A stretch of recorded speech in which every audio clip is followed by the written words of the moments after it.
Hello, this is John from TradingPricePatterns.com. We're going to take a look at some of the most influential price patterns in 2007 and talk about how maybe some of these patterns might influence trading in 2008. We're going to look at a bunch of different markets, including stocks, some commodities, and others. Let's start with Apple, ticker symbol AAPL. Mid-year, Apple traced a huge bullish triangle. It was merely a continuation or the foreshadowing of a continuation of the huge rally that Apple had last year. Clearly, stock continued to trend higher into the end of 2007. Next stock we want to look at is Google, ticker symbol GOOG. Google had an interesting couple of years. As you can see on this chart, at the beginning of 2006, Google traced a bullish triangle, a bullish continuation pattern, continuing from its huge rally that began all the way back in 2005. That's just right when the stock came public, remember. So huge rally going into the end of 2006. Stock consolidated, bullish triangle. From there, in late 2006, segueing into early last year, bullish flag was created. Google broke from that bullish flag early in the year, about April to May. Stock then flattened out using the upper end of the flag as support, and from there into year end, staged a huge rally. But recently, Google's tracing a bit of a triangle here. We're watching it very closely. It may be a short-term reversal pattern, a bearish one no less, and point to some downside here in Google in the new year. Next, we're going to look at dry ships. You know, the shipping sector had an unbelievable 2007. Huge moves.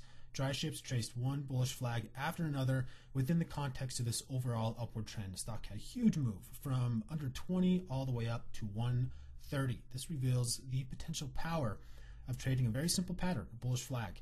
We're going to take a look at another bullish flag, this time in First Solar. So like the shipping stocks, the solar stocks, huge year in 2007. First Solar, ticker symbols FSLR.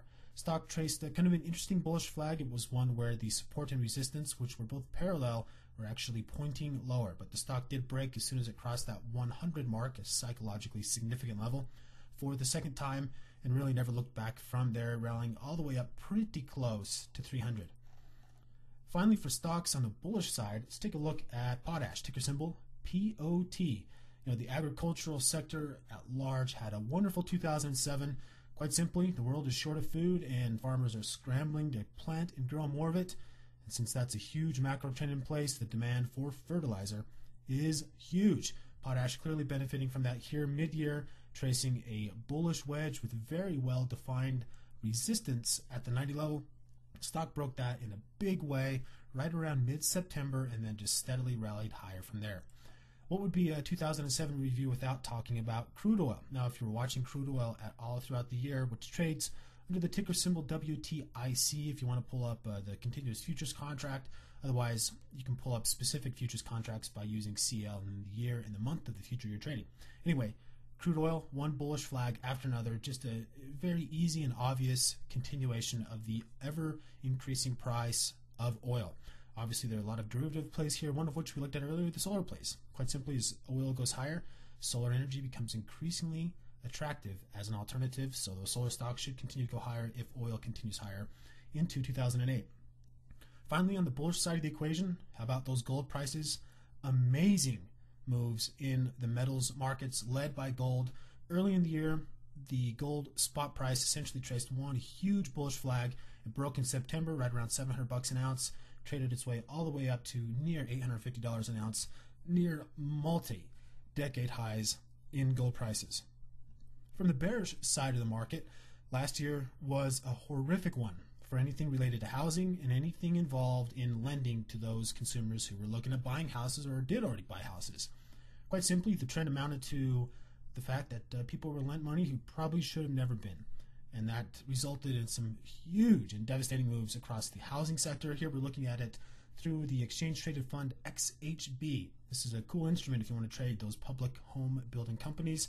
But early on in the year, breakdown from a very bearish flag, and from there the XHB just continued to grind lower highs, lower lows within this bearish channel.